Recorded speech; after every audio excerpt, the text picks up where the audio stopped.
تو کس طرح کے اسٹیج پہ تقریر کرے گا؟ یعنی پولیس کی رسپانسبلٹی بنتی ہے، چاہے میں ہوں چاہے کوئی اور ہے، تو میرے خیال میں سب لوگوں کو جو اپنے آپ کو پاکستانی کہتے ہیں، پاکستان کے آئین کو تسلیم کرتا ہے، پاکستان کے قانون کو تسلیم کرتے ہیں، وہ قانون کے سامنے سرنگو ہوگا. اور جا کے لوگوں کو، نواز شریف صاحب کو دیکھو، وزیر اعظم تھا، بیٹے سے تنخواہ نہ لینے پر نائل ہوا، اب آ کے عدالتوں کا سامنا کر رہے ہیں. باقی لوگوں نے عدالتوں کا سامنا کیا. تو میرے خیال میں ہم نے عدالتی نظام کو بھی مشکوک نہیں بنانا ہے. ان کو چاہیے کہ عدالت میں جائیں اور اپنے آپ کو بے گناہ ثابت کریں، اور آ کے اگر جلسے کرتے ہیں، جلوس کرتے ہیں، اس کے لیے بھی پھر قانون ہے. اگر جہاں دفعہ 144 لگ چکا ہے یا کوئی اس طرح کے حالات ہے، تو وہ بھی ڈی سی صاحب سے اجازت لینی پڑتی ہے. جب اوروں کو دیں گے تو سب کو دیں گے اجازت. سر یہ جو گورنر صاحب، یہ جو جوڑ توڑ کی اگر ہم بات کریں، آپ جیسے میں نے کہا کہ آپ تو ایک آئینی منصب پر موجود ہیں، اگر اس پہ آپ کامنٹ کرنا چاہیں تو خیبر پختونخوا میں JUIF کی کیا پوزیشن ہے؟ آپ کس کے ساتھ بات کر رہے ہیں؟ کس کے ساتھ آپ کی جوڑ توڑ ہوگی؟ پرویز خٹک صاحب کے ساتھ یا پھر نون لیگ کے ساتھ؟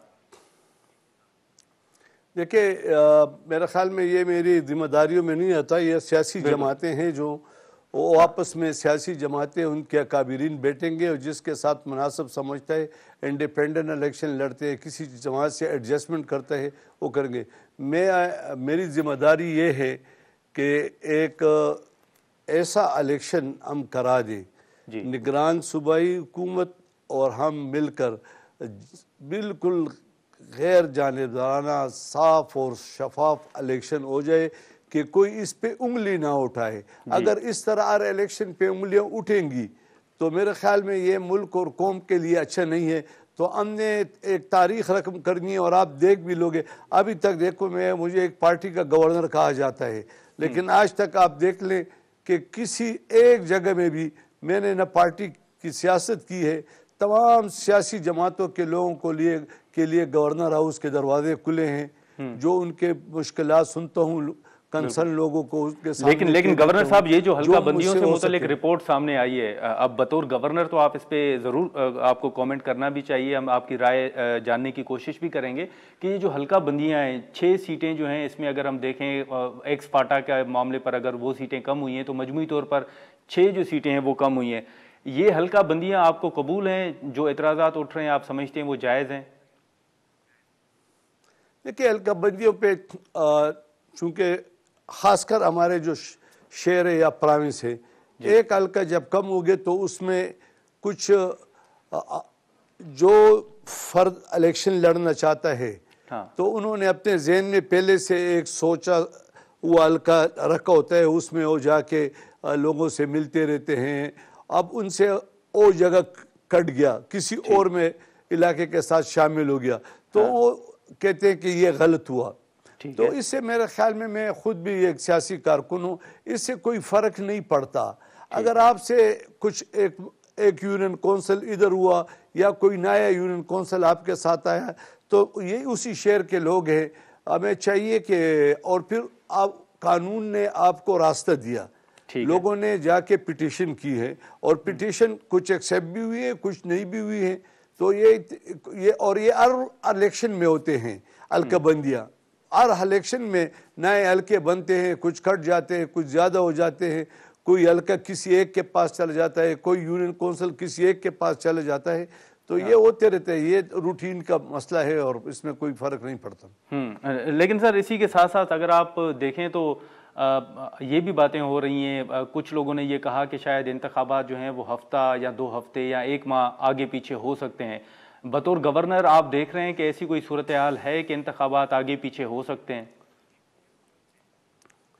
میں تو چونکہ بحیثیت گورنر ایک آئینی ذمہ دار ہوں، اور الیکشن کمیشن نے، صدر مملکت نے، دونوں نے لکھ کے دستخط کر کے پاکستان کے سب سے بڑے عدالت سپریم کورٹ آف پاکستان میں لکھ کے دیے ہیں، اور سپریم کورٹ آف پاکستان نے ایک ڈیٹ مقرر کی ہے. الیکشن کمیشن کی ذمہ داری ہے کہ وہ اس ڈیٹ پہ 8 فروری کو الیکشن کرے. اب آگے کیا ہوتا ہے کیا نہیں ہوتا الیکشن کمیشن بتائے گا کہ اگر ایسے کون سے ایسے حالات آ گئے کہ الیکشن کو کچھ دنوں کے لیے یا آگے یا پیچھے کیا جاتا ہے تو یہ الیکشن کمیشن اور عدلیہ کے درمیان بات چیت ہے. نگران وفاقی حکومت صوبائی حکومت ہم مل کے ہم صرف الیکشن کمیشن کو فیسیلیٹیٹ کر سکتے ہیں. ان کے جو ریکوائرمنٹ ہے وہ انہیں دے سکتے ہیں. صوبائی حکومت ان کو وہ سٹاف مہیا کر سکتا ہے جو ان کی ریکوائرمنٹ ہے. باقی یہ الیکشن کو آگے کرنا یا نہ کرنا اس میں نگران حکومت کا کوئی وہ نہیں ہے. لیکن حاجی غلام علی صاحب جو امن امان کی صورتحال ہے صوبے کے اندر وہ تو پھر صوبائی حکومت ہی الیکشن کمیشن کو آگاہ کرے گی کہ کیا صورتحال ہے, کتنے حساس حلقے ہیں, کہاں. دیکھیں اس میں کوئی شک نہیں کہ امن و امان کی صورتحال ہمارے پروونس اور بلوچستان میں اچھی نہیں ہے. اور یہ اس وقت جب ہم سے بھی تاریخ مانگی جاتی تھی تو ہم نے بھی انہیں اس وقت خود کہا تھا کہ چونکہ امن و امان کی صورتحال نہیں, اور آپ نے دیکھ لیا کہ اسی دوران جو پولیس لین میں دھماکہ ہوا 100 سے زیادہ ہمارے پولیس کے آفیسر و بھائی شہید ہوئے. اس طرح پھر پے در پہ بنو میں سٹی ڈی پہ حملہ ہوا, لکی مروت میں ہوا, ہمارے فوجی جوان شہید ہو رہے تھے, پولیس شہید ہو رہی تھی, عوام شہید ہو رہے تھے. تو یہ وہ ایک حقائق تھے جب ہم ان کو بتا رہے تھے. اب تو اللہ تعالیٰ کا فضل ہے کہ اس طرح کے واقعات شکر نہیں ہو رہے, اللہ نہ کرے. لیکن اگر کچھ اس طرح کے واقعات خدا نہ خواستہ تو قوم کو نظر آئیں گی. لیکن انشاءاللہ تعالیٰ کوشش کرنی چاہیے کہ ہم الیکشن کی طرف جائیں اور ایک آزادانہ منصفانہ الیکشن کرائیں, کیونکہ ملک بھی کرائسس میں ہے. ایک تو آپس میں جو یہ الیکشن نہیں ہوں گے تو تلخیاں بڑھتی رہیں گی, ایک معاشی صورتحال بھی بہتر نہیں ہے, اور ایک منتخب حکومت کا ہونا ضروری ہے. تو ہماری خواہش ہے, تمام اداروں کی بھی خواہش ہے کہ الیکشن غیر جانبدارانہ ہو جائے اور الیکشن کی طرف ہم بڑھیں.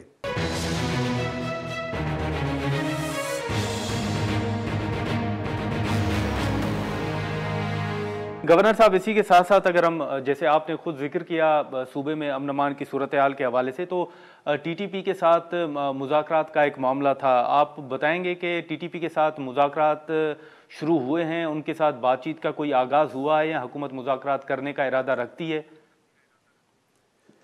دیکھیے اس طرح کے جو حالات ہے اس میں ریاست اور ریاستی ادارے وفاقی حکومت یہ مل کے سوچیں گے اور فیصلہ کریں گے کہ بات چیت کس سے کی جائے اور کس طرح کی جائے. یہ ان کی رسپانسبلٹی ہے, چونکہ یہ ہم سے اوپر لیول کی باتیں ہیں, اور وہ جب بات چیت شروع ہوگی اس کے جو ریزلٹ ہوں گے تو پھر ان پہ لازمی ہے کہ قوم کو وہ بتا دیں. لیکن سر آپ دیکھ رہے ہیں کہ اس وقت بھی سر ٹی ٹی پی جو ہے وہ ایکٹیو ہے صوبے کے اندر. جی ٹی ٹی پی اس وقت بھی صوبے کے اندر جو ہے وہ ایکٹیو ہے جیسے ماضی میں رہی ہے, یا آپ سمجھتے ہیں کہ نہیں اب ان کی ایکٹیویٹی میں کمی آئی ہے؟ نہ, اس میں کوئی شک نہیں کہ ہمارے کچھ علاقوں میں صورتحال بہتر نہیں ہے. ہمارے ٹانک میں, ڈی ای خان میں, لکی مروت میں, بنو میں, اس علاقوں میں اور جس طرح بلوچستان میں اس میں صورتحال بہتر نہیں ہے. لیکن حکومت ریاستی ادارے کوشش کریں گے کیونکہ الیکشن پرامن ہونے چاہیے. ہم اپنے جو ووٹر ہے اس کو ایک بیلٹ پیپر دے کے بکسے تک لے جانا ہے, اس نے بیلٹ پیپر بکسے میں ڈالنا ہے, یہ نہیں کہ وہ جان کو دے. تو اس طرح یہ سر یہ جو ٹانک ہے لکی مروت ہے, یہ علاقے آپ نے الیکشن کمیشن کے سامنے بھی رکھے ہیں کہ یہاں پر یہ صورتحال ہے؟ دیکھیں یہ رسپانسبلٹی میری نہیں ہے. یہ رسپانسبلٹی اگر صوبائی حکومت محسوس کرے تو یہ پھر صوبائی حکومت کی رسپانسبلٹی ہے کہ صوبائی حکومت الیکشن کمیشن کے سامنے اس طرح کی باتوں کو لائیں. ابھی تو یہ کہ یکا دکا واقعہ ہو رہا ہے, 2-3 بھائی ہمارے فوجی جوان, پولیس کے جوان ابھی ہر روز شہید ہو رہے ہیں, لیکن اس طرح اللہ نہ کرے کوئی بڑا واقعہ نہیں ہوا. لیکن پھر بھی صوبائی حکومت کی رسپانسبلٹی ہے اور اداروں کی کہ آپس میں بیٹھ کر اس کے لیے سوچے اور لائحہ عمل تیار کرے کہ کیا کرنا. لیکن گورنر صاحب بالکل گورنر صاحب 2 مختصر سوال آپ کے سامنے ہم رکھیں گے. ایک رپورٹ آئی تھی کہ خیبر پختونخوا میں جو سیاسی جماعتیں ہیں ان کے جلسے وغیرہ اگر ہوں تو ان کے لیے ماحول سازگار نہیں ہے. جو وزیر داخلہ ہیں سرفراز بگٹی صاحب, انہوں نے بھی کہا کہ مولانا فضل الرحمان صاحب کو تھریٹس جو ہیں وہ موجود ہیں, بلوچستان کے اندر بھی ان کو تھریٹس ہیں. آپ بتائیں گے کہ واقعی خیبر پختونخوا میں سیاسی جماعتوں کے لیے جلسوں کا انعقاد کرنے کے لیے ان کے لیے ماحول جو ہے وہ سازگار نہیں ہے؟ دیکھیں, میں چونکہ ایک ذمہ دار پوسٹ پہ بیٹھا ہوں نا, میں نے آپ کو کہہ دیا کہ جو علاقے جس میں الیکشن شاہد الیکشن ہو جائیں لیکن سیاسی ایکٹیویٹیز مشکل ہو, جس طرح کہ میں نے کہا کہ ٹانک ہے, وزیرستان ہے, بنو ہے, لکی مروت ہے, وزیرستان کے علاقے ہیں, اس علاقوں اور اس طرح بلوچستان میں بھی ہوں گے. اب دیکھو ابھی کرم ایجنسی میں ایک ہفتے پہلے 15-16 لوگ آپس میں مر گئے, اور یہ تقریباً ہر مہینے ہوتا ہے اس طرح واقعات. تو اس پر حکومت ادارے بیٹھ کے کوئی فیصلہ کرے گی اور الیکشن کمیشن کو بتائے گی.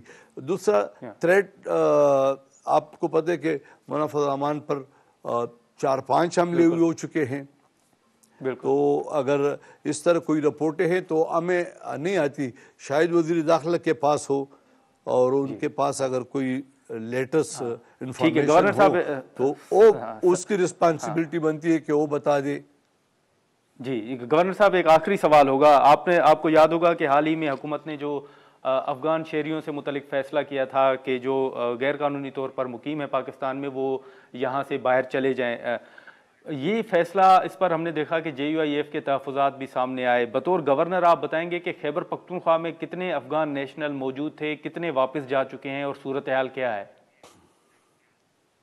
دیکھیں, یہ افغان ایشو جو ہے نا, چونکہ ہم نے ان کی 40 سال سے زیادہ عرصہ ان کی خدمت کی ہے, ان کو یہاں پہ فیسیلیٹیٹ کیا ہے, ہمارا انفراسٹرکچر اس کی اجازت نہیں دیتا, لیکن یہ ہمارے بھائی تھے اور ہم نے ان کو یہاں پہ فیسیلیٹیٹ کیے.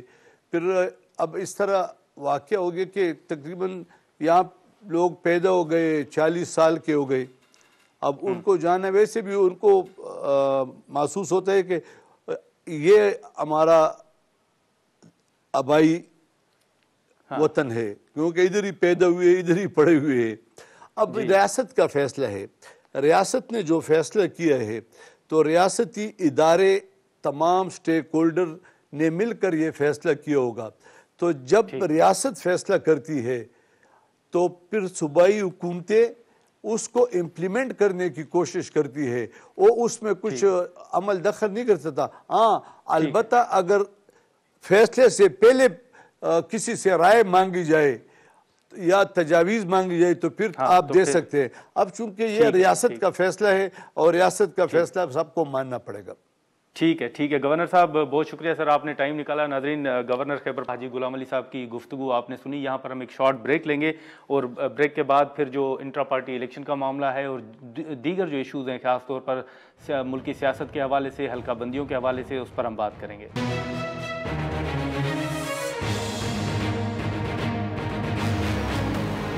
پروگرام میں دوبارہ خوش آمدید. ناظرین, گورنر خیبر پختونخوا کی گفتگو آپ نے سنی. اس وقت قمر دلشاہ صاحب ہمارے ساتھ موجود ہیں. ہم ان سے بات کریں گے کہ خاص طور پر جو پنجاب میں انتخابات کے حوالے سے تیاریاں یا ان کے جو تحفظات ہیں, اس معاملے پر ہم بات کریں گے. بہت شکریہ قمر دلشاہ صاحب, آپ نے ٹائم نکالا. اس وقت اگر آپ صورتحال دیکھیں تو امن امان کی صورتحال ہو یا پھر دیگر ایشوز صوبوں کی مختلف آرا جو ہیں وہ سامنے آ رہی ہیں.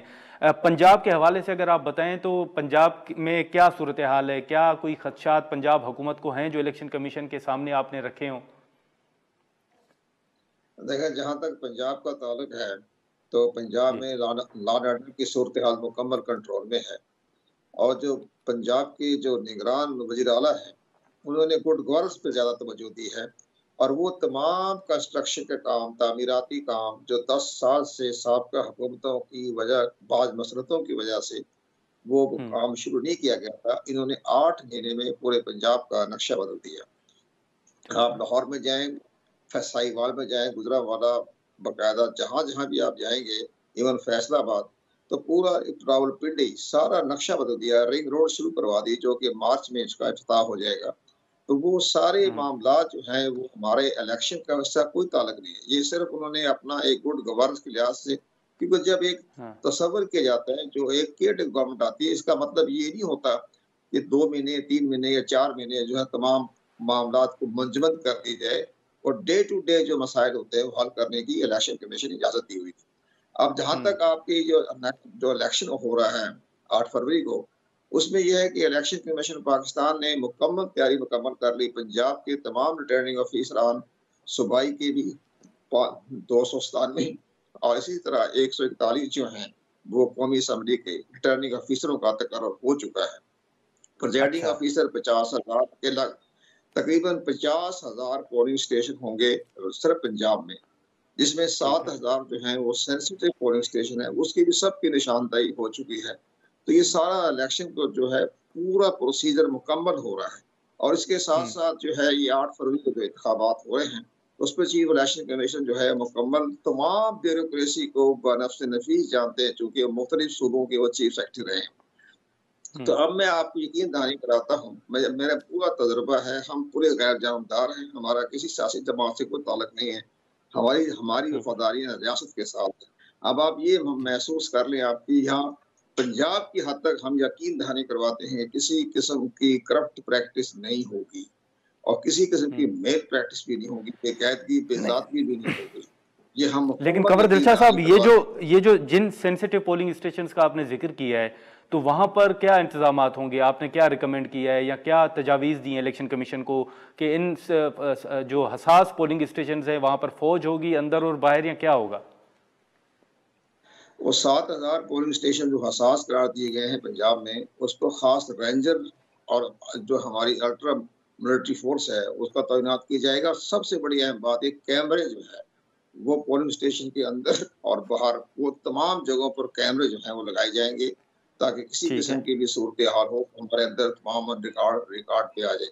اور جہاں تک یہ جو آپ کی آج میں سارے کسی پروگرام میں نے حصہ نہیں لیا، وہ کہہ رہے تھے کہ انٹرا پارٹی الیکشن کے حوالے سے میں نے بات نہیں کی، وہ اس لحاظ سے کہ انٹرا پارٹی الیکشن ہے، اس ایک پارٹی کا اپنا ایک کانسٹیٹیوشن کے مطابق انتخابات کروانا ہے، ہاں اور جو ہوں ماضی میں ان کا پورا ٹریل میرے پاس موجود ہے، آپ حیران ہوں گے، کل آپ میرا دنیا اخبار میں کالم پڑھ لیں، میں نے پورا ٹریل دے دیا ہے کہ 2019 سے لے کر 2023 تک یہ انٹرا پارٹی الیکشن کے بارے میں ہاں کتنی کوتاہیاں کی گئی بالکل، ہیں۔ باقی جو چینلز آپ سے رابطہ کر رہے تھے وہ شاید قانونی اور میں آپ آئینی بتائیں، آپ سے خاص رائے طور پہ جاننے کی آپ کا کوشش کر ہوگا، رہے آپ ہوں۔ اپنا پروگرام جاری رکھیں، کوئی ایسی بات نہیں ہے، ہم تو باقاعدہ آئین اور قانون کے بارے میں بات کریں گے۔ میں نے انٹرا پارٹی الیکشن کے حوالے سے بھی آپ کو بتا دیا کہ اس کا ایک بہت بڑا ایک پراسراریت کا سفر تھا، جو ہمارے پاس سارا اچھا ریکارڈ موجود ہے، وہ اس لحاظ سے کہ ان کی پارٹی نے ہی الیکشن کی انٹرا پارٹی الیکشن کو چیلنج کیا۔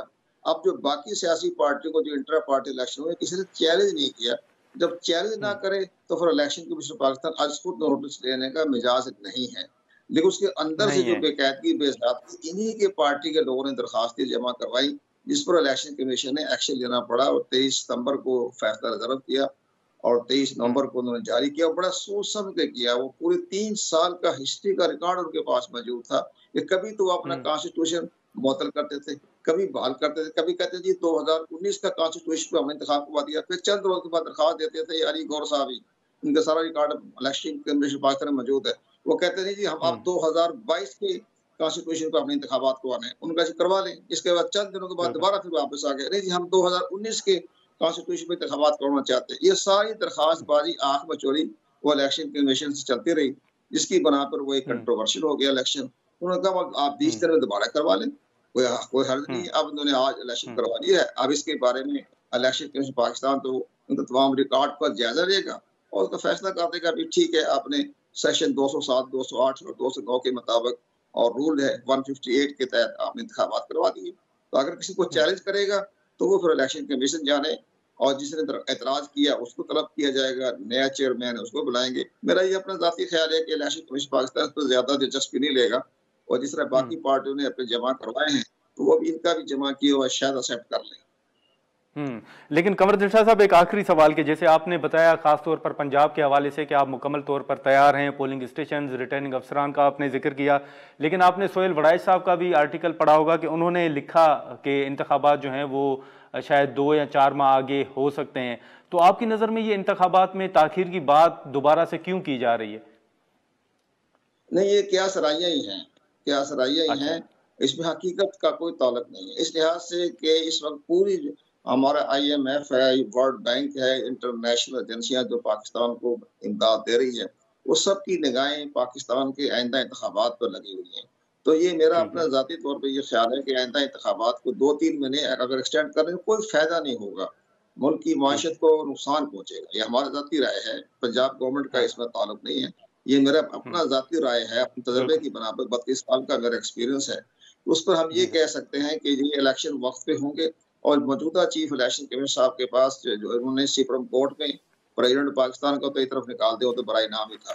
اس چیف جسٹس پاکستان اور چیف الیکشن کمیشنر انہوں نے مل کر جو 8 فروری ڈیٹ مقرر کی ہے، اس میں اسی پر الیکشن ہوں گے. اور چیف جسٹس پاکستان کہہ چکے ہیں ابہام پیدا کرنے والے کو ہم سخت مذمت کریں گے، اور ساتھ یہ بھی کہا ہے کہ 8 فروری جو ہے پتھر پہ لکیر ہے. تو اتنا بڑا چیف جسٹس پاکستان جو اپنی رائے دے رہا ہے، اور چیف الیکشن کمیشن کی اپنی انٹیگریٹی سبلیرٹی بھی ہے، اور اپنا ان کا ایک خاص امپارشلٹی بھی ہے. تو وہ دیکھتے ہوئے میرا خیال ہے کہ 8 فروری سے آگے نہیں جائے گا. ٹھیک ہے قمر دل شاہ صاحب، بہت شکریہ سر، آپ نے ٹائم نکالا. ناظرین، یہاں پر ایک شارٹ بریک لیں گے، اور بریک کے بعد اکبر بابر صاحب اور احمد بلال محبوب صاحب ہمارے ساتھ موجود ہوں گے. خوش آمدید. اس وقت جو تحریک انصاف کے انٹرا پارٹی الیکشنز کے اوپر اعتراضات اٹھ رہے ہیں، اسی پر ہم بات کریں گے. احمد بلال محبوب صاحب ہمارے ساتھ موجود ہیں. بہت شکریہ بلال صاحب، آپ نے ٹائم نکالا. اس وقت جو اعتراضات اٹھائے جا رہے ہیں تحریک انصاف کے انٹرا پارٹی انتخابات کے حوالے سے، آپ سمجھتے ہیں کہ یہ اعتراضات درست ہیں؟ آج تک جو تحریک انصاف کے الیکشن کے بارے میں اعتراضات اٹھائے گئے ہیں، وہ آج تک کسی اور پارٹی کے انتخاب کے بارے میں نہیں اٹھائے گئے. بالکل. جتنی باریک بینی سے ان کے انتخاب کی اور انتخابی پروسیس کی اور ان کے کانسٹیٹیوشن کی اسکروٹنی ہوئی ہے، ایسی بھی ماضی میں کسی اور پارٹی کی نہیں ہوئی. یہ ایک بالکل انپریسیڈنٹڈ کی بات ہے. ابھی دیکھیے 2021 میں پیپلز پارٹی کے انتخابات ہوئے تھے داخلی، اور 2023 جون میں PMLN کے کافی ڈیلے کے بعد الیکشن ہوئے تھے. یہ دونوں انتخابات بھی کم و بیش اسی طرح کے تھے، بلا مقابلہ انتخاب ہوئے. لیکن یہ بھی ایک بات ہے کہ ان کے کانسٹیٹیوشن میں وہ بہت ہی مختصر سے کانسٹیٹیوشن ہے، کوئی ڈیٹیل بھی زیادہ نہیں دی ہوئی، اس پہ کوئی اعتراضات نہیں ہوئے. لیکن اگر آپ اس کو تھوڑی سا الاؤنس دینا چاہیں تو یہ بھی ہو سکتا ہے کہ ECP کے اندر جو محکمہ ان چیزوں کی ذمہ داری ہے جس کی، وہ ہے پولیٹیکل فائنانس ونگ. تو وہ ابھی نیا ری آرگنائز ہوا ہے، 2 سال سے اس کی ری آرگنائزیشن جاری تھی. تو اب شاید وہ اس لیول پہ آ گیا ہو کہ یہ سارے سوال پوچھ سکتا ہو جو انہوں نے PTI کے بارے میں پوچھے ہیں. لیکن بہرحال دوسری پارٹیاں جو اس کے بارے میں اعتراضات کر رہی ہیں، میرے خیال میں ان کا تو اعتراض نہیں بنتا، کیونکہ ان کے اپنے انتخابات کو اسی طرح کے. لیکن اب چونکہ PTI کے انتخابات کو تو جانچا جائے گا ان کے اپنے کانسٹیٹیوشن اور ان کے اپنے پروسیس کے ساتھ، تو اس میں اگر کوئی کمی رہے گی تو پھر وہ اعتراضات اٹھائے جائیں گے. مثلا کس کانسٹیٹیوشن کے تحت وہ کروا رہے ہیں الیکشن. 2019 کا ایک کانسٹیٹیوشن ہے ان کا، ایک 2022 میں انہوں نے نئے بنایا، درمیان میں 2 امینڈمنٹس بھی کی. پھر انہوں نے کب یہ اپنے امیدواروں کے لیے نامینیشن پیپرز مانگے، کتنا ٹائم دیا، یہ ساری باتیں ٹرانسپیرنٹ نہیں ہے. تو اس سے کچھ اعتراض کا مقام پیدا ہوتا ہے. اب یہ تو بہرحال الیکشن کمیشن کے پاس ہے، جب وہ جائے گا تو وہ یہ دیکھیں گے کہ کوئی قابل اعتراض بات ہے یا نہیں. لیکن مجھے بظاہر لگا کہ اس لیول کی ٹرانسپیرنسی نہیں ہے جتنی محتاط ہو کے ان کو مہیا کرنی چاہیے تھی، کیونکہ ان پہ اعتراض ہو چکا تھا، اور اب ان کے پاس پھر زیادہ موقع نہیں ہوگا اگر اس دفعہ پھر اعتراض ہو. تو احمد صاحب، جیسے ہم نے ذکر کیا کہ پیپلز پارٹی اور مسلم لیگ نون نے بھی یہ نتائج جو ہیں وہ ریجیکٹ کیے ہیں، آپ نے بھی ذکر کیا تو اب ایسی کون سی چیز ہے جو پیپلز پارٹی مسلم لیگ نون نے کی تھی جو پی ٹی آئی نے نہیں کی؟ آپ نے بالکل اس کی وضاحت کی، لیکن اب جو ہم یہ کہہ سکتے ہیں سر کہ یہ جو تحفظات پھر پی ٹی آئی کو ہیں کہ ان کو نشانہ بنایا جا رہا ہے، پھر وہ کسی حد تک درست ہیں؟ ایک یہ بھی ایکسپلینیشن ہو سکتی ہے کہ ان کو نشانہ بنایا جا رہا ہے۔ ایک ایکسپلینیشن چیریٹیبل ایکسپلینیشن میں کیا ہے جو میں نے آپ کے سامنے پیش کی کہ اس سے پہلے الیکشن کمیشن شاید اس کا آرگنائز نہیں تھا، اتنا نہ ان کے پاس سٹاف تھا نہ ان کے پاس کوئی اکوپمنٹ تھا، لیکن اب میں نے یہ دیکھا ہے کہ ان کا پولیٹیکل فائنانس ونگ بہت آرگنائزڈ ہے۔ ٹھیک ہے، انہوں نے سارے ان کے ڈاکومنٹس ڈیجیٹائز کر لیے ہیں، پچھلے کانسٹیٹیوشن بھی ڈیجیٹائز کر لیے ہیں، تو اب اس کو ڈیجیٹائز کرنا نسبتاً ان کے یہ آسان ہو گیا، کیپیسٹی موجود ہے۔ ایک یہ بھی وجہ ہو سکتی ہے، لیکن آپ نے جو پہلے کہا کہ وکٹمائزیشن کا تاثر ہے وہ بھی اپنی جگہ بہرحال ایک جسٹیفائڈ تاثر ہے موجود ہے۔ ٹھیک ہے سر، اگر آپ اجازت دیں تو اکبر ایس بابر صاحب بھی ہمارے ساتھ موجود ہیں، ان کے سامنے بھی ایک سوال رکھتے ہیں۔ بابر صاحب بہت شکریہ۔ سر جو اعتراضات آپ نے اٹھائے ہیں انٹرا پارٹی الیکشن کے حوالے سے، آپ تھوڑی اس کی وضاحت کریں گے کہ کن بیسس پر جو کون سے نکات ہیں جن کو آپ سمجھتے ہیں کہ وہ الیکشن کمیشن کے سامنے آپ رکھیں گے؟ بسم اللہ الرحمن الرحیم۔ دیکھیے یہ جو کچھ ہوا ہے آج، اس کو الیکشن کا نام دینا وہ بڑی زیادتی ہے۔ وہ میرے خیال ہے اس لفظ کی جو ہے تضحیق ہے کہ الیکشن کسی بھی فارم، کسی ملک میں بھی، کسی بھی نظام میں اس کی ایک بڑی سمپل سا ایک طریقہ کار ہے کہ جو الیکٹرل کالج ہوتا ہے، جو لوگ ووٹ رکھنے کا حق رکھتے ہیں وہ ایک ووٹ دیتے ہیں اور اپنی قیادت کا انتخاب کرتے ہیں۔ اب آپ مجھے بتائیے کہ پاکستان تحریک انصاف جس کو ہم بنانے والے ہیں، میں اس کا بنیادی آئین لکھنے والوں میں سے ہوں۔ اس کمیٹی میں مراج محمد خان تھے، میں تھا، حامد خان تھے، فوزیہ قصوری تھی، سعید اللہ نیازی تھے اور چند اور لوگ تھے۔ تو ہم نے اس کی ایک بڑا جمہوری اس کا نیچر بنایا تھا کہ الیکشنز ہوں گے، چیئرمین 2 ٹرم سے زیادہ کوئی بھی نہیں رہے گا، 3 سال ایچ، اور اس کے بعد یہ جمہوری عمل جاری رہے گا۔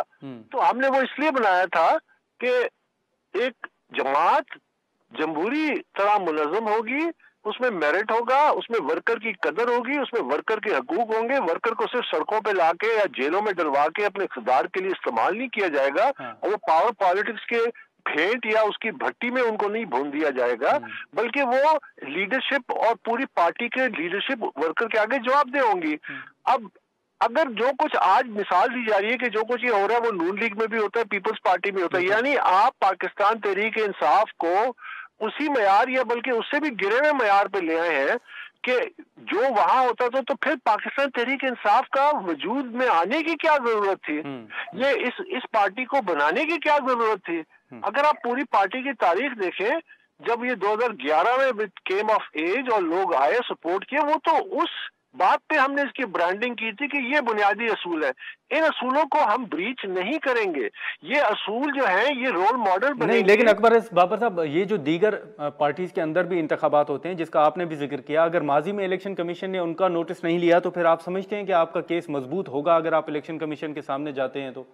دیکھیے میں سمجھتا ہوں کہ میں نے آج کی پریس کانفرنس میں یہ بارہا کہا ہے کہ یہ معیار جو ہے یہ صرف پاکستان تحریک انصاف کے لیے نہیں رکھے، یہ تمام سیاسی جماعتوں پہ لاگو کریں۔ میں نے پارٹیز کا نام لیا ہے کہ پیپلز پارٹی، مسلم لیگ نواز، جماعت اسلامی، MQM، سب کی الیکشن پارٹی پہ آبزرورز لگانے پڑے جس طرح انڈیا میں لگاتے ہیں۔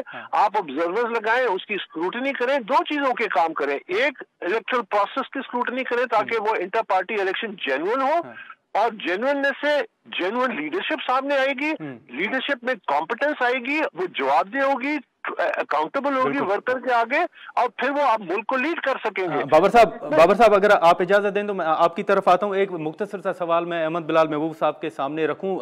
بلال صاحب، اکبر اس بابر صاحب کی بھی گفتگو آپ نے سنی، آپ سمجھتے ہیں کہ ماضی میں کوئی ایسی مثال موجود ہے کہ الیکشن کمیشن نے انٹرا پارٹی انتخابات کا نوٹس لیا ہو، یا پھر جو اب بابر صاحب یہ معاملہ الیکشن کمیشن کے سامنے لے کر جا رہے ہیں، آپ کی نظر میں یہ کتنا مضبوط کیس ہوگا؟ دیکھیے ماضی میں مجھے تو یاد نہیں پڑتا کہ کبھی اس کا نوٹس لیا گیا ہو، لیکن اس کا یہ مطلب نہیں کہ نوٹس لینا غلط ہوگا۔ قوانین موجود ہے نا، الیکشن ایکٹ 2017، اس پر پولیٹیکل پارٹیز کے انٹرا پارٹی الیکشنز کے بارے میں کچھ گائیڈ لائنز دی ہوئی ہیں، کچھ ریکوائرمنٹس دی ہوئی ہیں، اس کے اوپر اگر ماضی میں نہیں پوچھا گیا تو یہ بھی غلط تھا نہیں پوچھا گیا، لیکن آئندہ نہ پوچھا جائے یہ تو نظیر نہیں ہے، پوچھا جانا چاہیے، بالکل پوچھا جانا چاہیے اور سب کے ساتھ پوچھا جانا چاہیے۔ ٹھیک ہے ٹھیک ہے۔ تو اکبر اس بابر صاحب، سر ایک مختصر سا سوال ہے کہ یہ جو آج آپ نے سوالات اٹھائے ہیں، آپ بتائیں گے کہ آپ کو لگا کہ دوسرے کوئی امیدوار بھی تھے چیئرمین شپ کے لیے جن کو روکا گیا اور اس طرح کے انتخابات کروایا جائے؟ آپ سمجھتے ہیں کہ کچھ لوگ تھے جو چیئرمین کے لیے نامینیشن فارم جمع کروانا چاہ رہے تھے، الیکشن لڑنا چاہ رہے تھے؟ دیکھیے یہ تو الیکشن نہیں ہے نا، یہ تو سلیکشن ہے جی۔ اور جب ہم خود مجبور ہو کے پی ٹی آئی کے مرکزی دفتر میں گئے، پی ٹی آئی کے ممبران، ان میں میرے علاوہ بھی فاؤنڈنگ کچھ ممبرز تھے، ٹیکسلا سے تھے، اس کے علاوہ عمران جی، اس کے علاوہ سعید اللہ نیازی میاں والی سے مجھے بار بار فون کر رہے تھے کہ وہ الیکشن لڑنا چاہتے ہیں اور اس کے لیے کاغذات نامزدگی آپ لے کے آئیے تاکہ ہم اس کو جمع کرائیں۔ تو جب ہم پی ٹی آئی کے مرکزی دفتر گئے، جب ہم نے ان سے سوال کیا تو ہم نے کہا ہمیں 3 چیزیں چاہیے، ایک ہمیں نامزدگی کے کاغذات چاہیے، دوسرا ہمیں ووٹر لسٹ چاہیے۔ سر آپ کس کے لیے مانگ رہے تھے نامینیشن فارم؟ ہم سب اس میں حصہ لینا چاہتے تھے۔ اچھا، ہم اس پارٹی میں دیکھیں، ہم اس لیے، مجھے عہدہ نہیں چاہیے پی ٹی آئی کا، مجھے عمران خان نے 2 دفعہ سیکرٹری جنرل کی آفر کی تھی، میں نے معذرت کر لی کیونکہ ہم، لیکن اس پروسیس ایک ڈیموکریٹک۔ تو سر اگر آپ کو نامینیشن فارم دیے جاتے تو آپ کس سیٹ کے لیے امیدوار تھے؟ اب یہ دیکھیے نا کہ طریقہ کار تو پہلے واضح کرتے ہیں، پہلے ہوتا تھا انڈیویجول پوزیشن پہ الیکشن، پھر انہوں نے کہا کہ نہیں اب پینلز بنتے ہیں، تو وہ طریقہ کار تو دیا نہیں انہوں نے کہ بھئی اگر پینل بنانے تو ہم پینل بنا لیتے، اگر انڈیویجول ہوتے تو ہم آپس میں مشورہ کر کے فیصلہ کر لیتے۔ ٹھیک ہے ٹھیک ہے۔ اکبر اس بابر صاحب، احمد بلال محبوب صاحب، سر آپ نے ٹائم نکالا۔ ناظرین، گفتگو آپ نے سنی، اب دیکھیں گے اکبر اس بابر صاحب اگر الیکشن کمیشن کے سامنے جاتے ہیں تو پھر الیکشن کمیشن کا اس پر کیا ایکشن جو ہے وہ سامنے آتا ہے۔ آج کے پروگرام میں اتنا ہی، اجازت دیجیے، اللہ حافظ۔